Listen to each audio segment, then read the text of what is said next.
మనకు డయాగ్నోస్టిక్స్ అనే ఒక టూల్ ఉంటది. అది వాలిడేషన్. ఈ అవును. మనకి ఏందంటే విజువలైజేషన్ అంటది. విజువలైజేషన్ అంటే మనం ఈ 3 టూల్స్ గురించి తెలుసుకోవాలి. మనం మామూలుగా ఒక ఆబ్జెక్ట్ నేను డ్రా చేస్తున్నాను. దీనికి నేను ఎటువంటి డైమెన్షన్స్ ఇవ్వలేదు. మామూలుగా ఇస్తున్నాను చూడండి.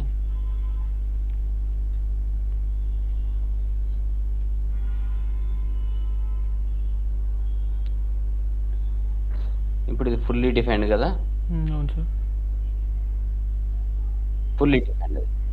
ఈ టూల్స్ ఏం చేస్తాయంటే మనకు ఫస్ట్ టూల్ ఏమన్నా డయాగ్నోస్టిక్స్. ఇది సెలక్షన్‌లోకెళ్ళి తీసేస్తే ఇది ఫుల్లీ డిఫైన్డ్ అయిందో కాలేదో మనకు ఆ విజువలైజేషన్‌లో చూపించట్లేదు. అవును సార్. కన్ఫర్మేషన్ ఇవ్వలేము. అంటే ఇది ఫుల్లీ డిఫైన్డ్ అయిందని. అదే ఇది సెలక్షన్‌లో ఉంటే చెప్పొచ్చు మనం. అవును సార్. అంటే ఇది సెలక్షన్ లేకుంటే మనం చెప్పలేము. సెలక్షన్‌లో ఉంటే చెప్పగలం. Hmm. So, we can find whether the object is fully defined or not. అంతే అన్నట్టు. నెక్స్ట్ ఇక్కడ ఏమున్నది చూడు. డైమెన్షనల్ కన్‌స్ట్రెయింట్స్ అని ఒకటున్నది. జామెట్రికల్ కన్‌స్ట్రెయింట్స్ అని ఒకటున్నది. నేను ఎగ్జాంపుల్ ముందు ఇది తీసేస్తున్నాను. హ్మ్. ఇది తీసేస్తే ఇక్కడ ఏమవుతుంది చూడండి. ఇక్కడ హారిజాంటల్, వర్టికల్ అనేటివి కనిపిస్తున్నాయా మనకు? కనిపించట్లేదు సార్. కనిపించట్లేదు. అప్లై అయినాయి కానీ కనిపించట్లేదు. అంటే అవును. డిస్‌ప్లేలోకెళ్ళి ఎళ్ళిపోతాయి అన్నట్టు అంతే. Okay sir. అలాగే మనకు ఇది తీసేసినప్పుడు డైమెన్షన్స్ కూడా కనిపించకుండా పోతాయి. Okay sir.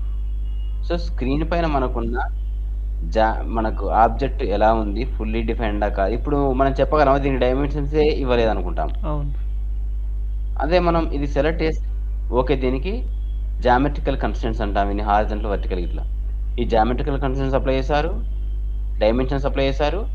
ఇది ఫుల్లీ డిఫైన్డ్ అయింది. ఇలా తెలుసుకోవచ్చన్నట్టు. అంటే ఈ 3 టూల్స్ వాడి మనం ఏం చెప్పొచ్చంటే మన జామెట్రీ యొక్క పొజిషన్ చెప్పొచ్చు. అంటే ఇది ఫుల్లీ డిఫైన్డా? అండర్ డిఫైన్డా? ఓవర్ డిఫైన్డా? నాట్ డిఫైన్డా? అలా చెప్పొచ్చన్నట్టు. ఓకేనా? Okay sir. ఓకే. నెక్స్ట్ వచ్చేసి నేనొక రెక్టాంగిల్ వేస్తున్నప్పుడు నాకు వర్టికల్, హారిజాంటల్ అని డైరెక్ట్‌గా వస్తున్నాయి గదా! నువ్వు అవును సార్. అబ్జర్వ్ చేసావో లేదో? అవును సార్.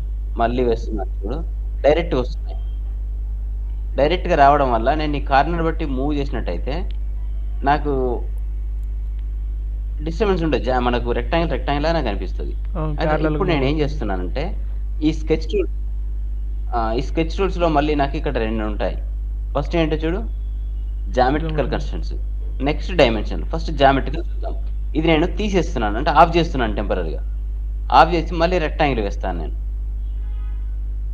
ఇప్పుడు ఇప్పుడు రావట్లేదు. చూడండి అసలు హారిజాంటల్, వర్టికల్ అని అప్లై అయినాయా? కాలేదు లేదు కదా! సార్. రావట్లేదు గనుక మనకి ఇది ఫ్రీగా ఇలా మూవ్ అవుతుంటది. ఓకే. Okay sir. సో, మనకు అప్లై కాలేదు గనక జామెట్రీ అనేది డిస్టర్బెన్స్ అవుతది. అంటే మనకు కొన్ని రిక్వైర్డ్ మినిమమ్ కన్‌స్ట్రెయింట్స్ అప్లై అవుతే బెటర్ అన్నట్టు. హ్మ్. సో, అందుకని మనం ఆబ్జెక్ట్ వేస్తున్నప్పుడే ఇది సెలక్షన్‌లో ఉంటే బెటర్ అన్నట్టు మనకు. ఇప్పుడు డ్రా చేస్తే మనకు హారిజాంటల్, వర్టికల్ అప్లై అవుతాయి. ఇలా. ఇప్పుడు అప్లై అయినాయి గదా! అయ్యాయి సార్. నెక్స్ట్ ఏంటంటే ఇది చూడు. డైమెన్షనల్ కన్‌స్ట్రెయింట్స్ అన్నది. నేను ఒక సింపుల్ ఎగ్జాంపుల్ ఏంటంటే మనం పాయింట్ ఇస్తున్నప్పుడు ఇక్కడ ఏం చేసామంటే విత్ కోఆర్డినేట్స్ ఇచ్చాము.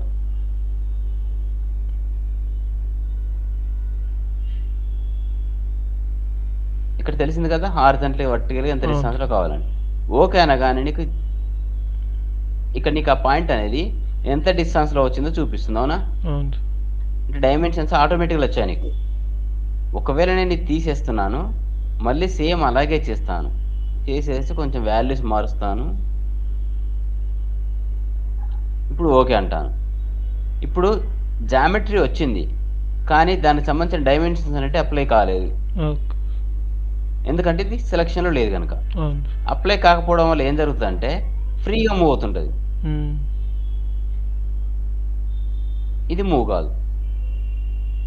అంటే ఇక్కడ మనకు వీటికి ఒక డిఫరెన్స్ ఉంటది. ఇవేంటంటే ఆ కన్‌స్ట్రెయింట్స్ అప్లై కావడానికి జామెట్రికల్ కన్‌స్ట్రెయింట్స్ అంటే హారిజాంటల్, వర్టికల్, టాంజెన్స్ ఇట్లా. ఇవి డైమెన్షన్స్. మనకు కొన్ని ఆబ్జెక్ట్‌లకు డైరెక్ట్‌గా ఇప్పుడు ఒక రెక్టాంగిల్ వేస్తున్నాను ఫర్ ఎగ్జాంపుల్ ఇక్కడ. ఇక్కడ పెట్టేసావు. ఇక్కడ వాల్యూస్ ఇవ్వచ్చు నువ్వు ఇక్కడ. ఇక్కడ వాల్యూస్ ఇచ్చినప్పుడు నీకేం జరుగుతదంటే ఆ వాల్యూస్ ప్రకారం అది క్రియేట్ అవుతది. నాకిక్కడ ఫర్ ఎగ్జాంపుల్ ఒక 30 ట్యాబ్ అనేది ప్రెస్ చేస్తే సెకండ్ దాంట్లోకెళ్ళిపోతది. అది ఒక 40 ఇస్తున్నాను. ఎంటర్ కొట్టగానే నాకు అక్కడ డైమెన్షన్స్ వస్తాయి. డైమెన్షన్స్ వచ్చాయి చూడు.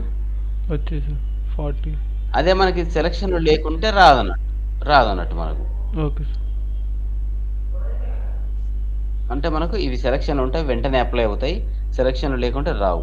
ఇవి స్క్రీన్ పైన ఉన్న ఆబ్జెక్ట్‌కున్న డైమెన్షన్స్ గాని, హారిజాంటల్, వర్టికల్ అటువంటి ప్రాపర్టీస్ గాని హైడ్ డిస్‌ప్లే చేయడం సార్. కావాలా? వద్దా? అని చెప్పేటివి. ఇవి అవి ఆన్ ఆఫ్ హైడ్ చేసినట్టు. అదే ఆన్ ఆఫ్ సార్. చేసుంటాయి అంతే తప్ప హైడ్ చేసేటట్టు.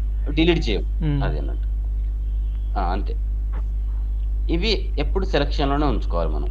Okay sir. ఇవి కూడా సెలక్షన్‌లోనే ఉంచుకోవాలి ఎప్పుడు గాని. ఇది ఎప్పుడు గాని ఎక్స్‌పాండ్ కాదు గనుక ఇక్కడ కింద పడేయొచ్చు ఇలా. ఇలా ప్లేస్ చేయొచ్చు. ఇది మనం ఇక్కడే పెట్టుకోవాలి. ఎందుకంటే ఎక్స్‌పాండ్ మనం అయిపోతుంది. ఏదైనా ఒక వర్క్ చేస్తున్నప్పుడు ఇది ఎక్స్‌పాండ్ అవుతుంటది. Okay sir. అందుకని ఇది ఇక్కడే ఉంచుకోవాలి. ఓకే. నెక్స్ట్ వచ్చేసి ఇప్పుడు ఏం చేద్దామంటే ఈ లాస్ట్‌కు కన్‌స్ట్రెంట్స్‌లో ఒక టూల్ బార్ అని చెప్పాను కదా! ఒక అవును. టూల్ ఏంటంటే మనం ఏదన్నా యానిమేషన్స్ లాంటిది అప్లై చేయాలి. దానికి ఇది వాడొచ్చన్నట్టు. అవును సార్. ఎగ్జాంపుల్ ఏంటంటే నేను ఒక లైన్ వేస్తున్నా. ఎగ్జాక్ట్‌లీ హారిజాంటల్ నుంచి ఇలా వేస్తున్నాను. వేసేసి ఈ ఆబ్జెక్ట్‌కు నాకు లెంత్ అనేది ఫిక్స్‌గా ఉండాలి. ఎంతో కొంత. బట్ ఇక్కడ యాంగిల్ అనేది ఒకటేంటంటే యాంగిల్.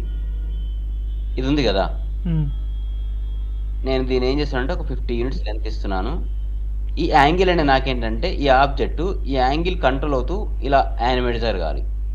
నేను ఈ ఓకే. ఫస్ట్ పాయింట్ ఇక్కడ ఆరిజిన్ దగ్గర ఇచ్చాను. అందుకని ఇది ఫుల్లీ డిఫైన్డ్ అయిపోయింది. Okay sir.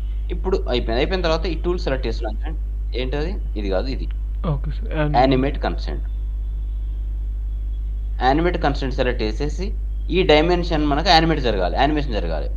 Okay sir. ఇక్కడ మనం చెప్తాం. ఫస్ట్ వాల్యూ అని అడుగుతుంది. ఫస్ట్ వాల్యూ నాకేంటంటే ఎగ్జాంపుల్ 0 దగ్గర స్టార్ట్ కావాలి. హ్మ్. సెకండ్ వాల్యూ ఏంటంటే నాకు 90 వరకు రావాలి. 90 వరకు రావాలి. ఈ స్టెప్స్ వల్ల ఏంటంటే స్పీడ్ కంట్రోల్ అవుతుంటది. ఒకసారి చూద్దాం ముందు. చూసిన తర్వాత ఇది ఏమైతది దానికి మనం యానిమేట్ చేయాలంటే ఇక్కడ ఏమున్నా చూడు రన్ యానిమేషన్ అని ఉంది.